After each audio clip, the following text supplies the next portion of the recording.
Hi folks, Steve here, and I'm just going to talk through Textual Crossings, just sort of really introducing you to the course and giving a general overview of particular approaches that we'll be taking to this course. Before we get started, I think I should inform you that there is a Facebook group called Film Adaptation, where I'm the administrator, and I'd love to accept you into the group. Now, the group isn't really part of the course. Well, it's not really. It isn't part of the course. So if you're not a Facebooker, if you're not a social media person, or you just would rather not be part of the film adaptation course, you're more than welcome not to join. But if you sort of want to keep your finger on the pulse of what's happening in the world of film adaptation, please join. And we'll see you at Film Adaptation, the public group on Facebook. Okay, so this course, we're really interested in how historical and classic short works of fiction have been adapted into feature films, and the way that a feature film, or the problems that a feature film has to overcome in order to take, say, a short piece of fiction and work that into, say, a 90-minute plus feature film. Now, I should just make it clear that this course is a course shared by Lit Studies and Cinema Studies, so we're really interested in the whole idea of taking literature and converting that into sights and sounds through the feature film format, and I'm really interested in the feature film narrative, a 2-hour thing, not necessarily, a television series. That's a different form of adaptation in and of itself, and that would be a different course in and of itself. So I'm really interested in the whole idea of how do you take a short work of fiction, not a novel, a short work of fiction, and expand that into something that can, then be classified as a feature film. Okay, so the main course is understanding what adaptation is and also what adaptation does. So we're really interested in the whole idea of defining adaptation.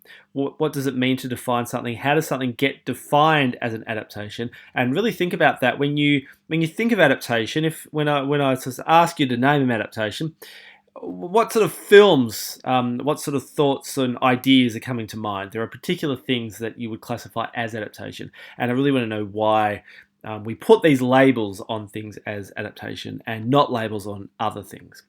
So what does it mean to identify something as adaptation? Does it create unnecessary expectations? Are we more critical of adaptations? And how does one adapt? How do different participants engage with adaptation at different levels? So in this course, all of the examples and case studies, they're reflexive. And what I mean by that is each text that we're looking at, each film text, is very aware that it's actually part of this thing called adaptation. And it will do that in different ways. In some films, the characters will actually talk directly to the camera about themselves being adaptations. In other films, the film will start with, this film was based on the short story by ... In other texts, there are more sort of subtle ways of actually informing the audience that the film is very much part of what we call adaptation. And the thing about the films that we're looking at is these films are not pretending that they're, say, a primary source. They're not pretending that they're a source that hasn't been inspired and influenced by other sources. And I think that's important to think about as well. Okay, now the important distinction I want to make in this lecture, but in the course, is that adaptation is never one-way traffic. It is never a source adapting one other source, and that's it, right? Because what happens when we start to think about that, we start to think about an inferior source and a superior source, one adapting the other, what's better, what isn't. What I want to really think about with adaptation is the multi-text, the multi-source of adaptation, and the way that every film is adapting a number of sources and not just one. Okay, so even though we will be looking at the central source material, it's really pulling from other areas. And if you think about, say, a horror film, right? A horror film is part of a genre, and that genre is defining particular contexts for how that film is being read and understood. It's relying on those contexts, and a horror film, for that reason, is very much an adaptation. So it's really opening up how we define adaptation, what we think of adaptation, and how we can define adaptation. Now, rather than an ongoing, unstable, open-ended multi-text, so every source we need to think of is a secondary source.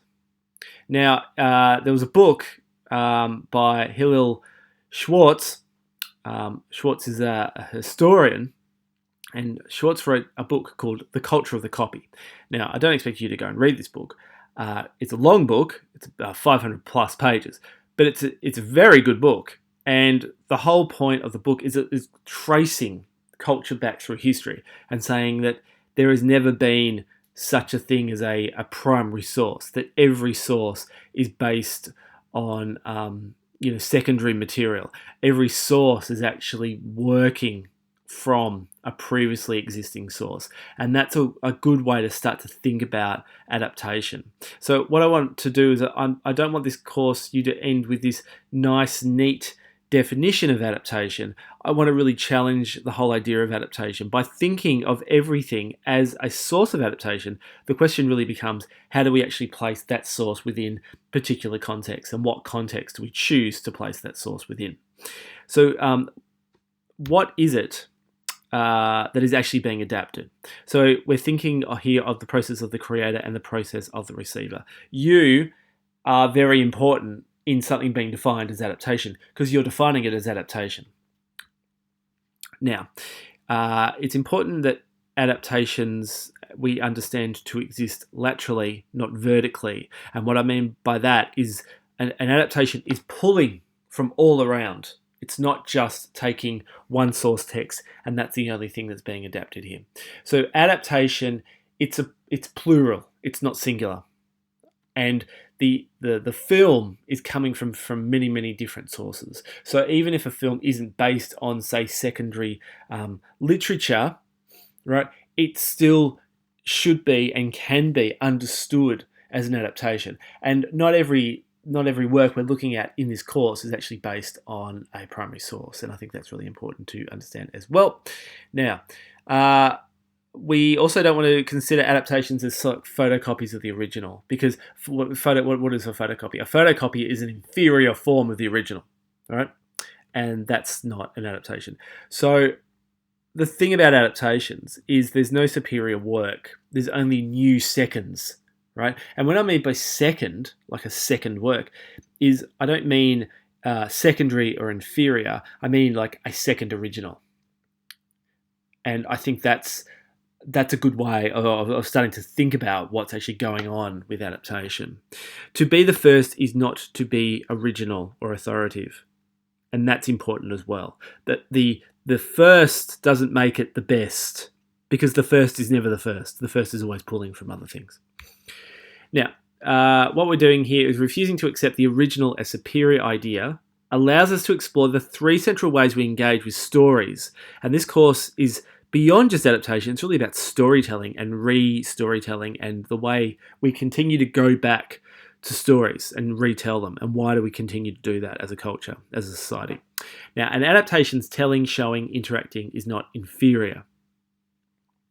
So the telling, the showing, the interacting, think of those three things. These three modes of engagement provide the structure of the course. So what we want from each text that we're looking at is the what, why, who, how, when, and where of adaptation. How do we make sense of adaptation? What context do we place it? How do we evaluate all adaptations? And when I say evaluate, I don't mean value, because once you start to put a value on a work, right, you start to put another value on another work, and then it becomes a thing of what's inferior, what's superior, what's richer, what's poorer. And I don't want to do that. I want to look at each text on their own merits and see what we can actually find. What happens when adaptations go wrong and why? And that's a really important aspect of what we want to look at. We don't just want to look at every adaptation as being a success, and I want to use that term success. What does success actually mean? And I don't mean, even though it can to a degree, mean box office success. What I mean is how, when we walk out of a film, if we're saying that film is a success, what do we actually mean?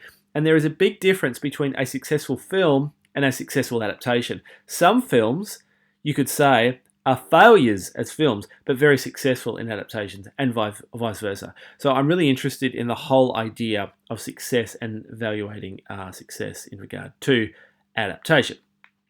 Now, what this course is not about is it's not a series of extended case studies, right? So we're not looking at, each week is a different case study. What we're really interested in is that each film and each reading, right, is taps into broader ideas and definitions and modes of adaptation. So each film is actually in conversation with all the other films. That's why it's so important that you're doing all the readings every week, you're watching all the films every week, and you're really engaging with it all as a whole sort of package, part of the one conversation. So all of the films are really important, and they've been placed within the course in a particular there's a particular schedule or sequence, if you want to call it that, of the way that they've been placed.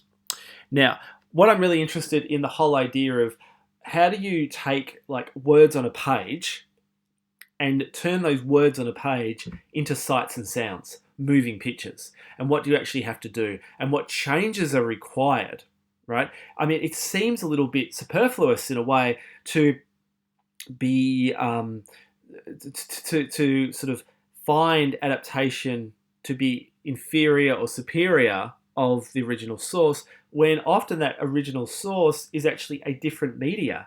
Like, how do you actually compare a film which is based on visual imagery to, say, prose, which is creating the description of visual imagery? Right, they're two very different ways of understanding and tapping into what's actually going on with sort of evaluating things. But I'm really interested in the whole idea of the point of view. How does the point of view change in a film? The time, the irony, also exposition. How do you actually get information out in a film as opposed to the written source?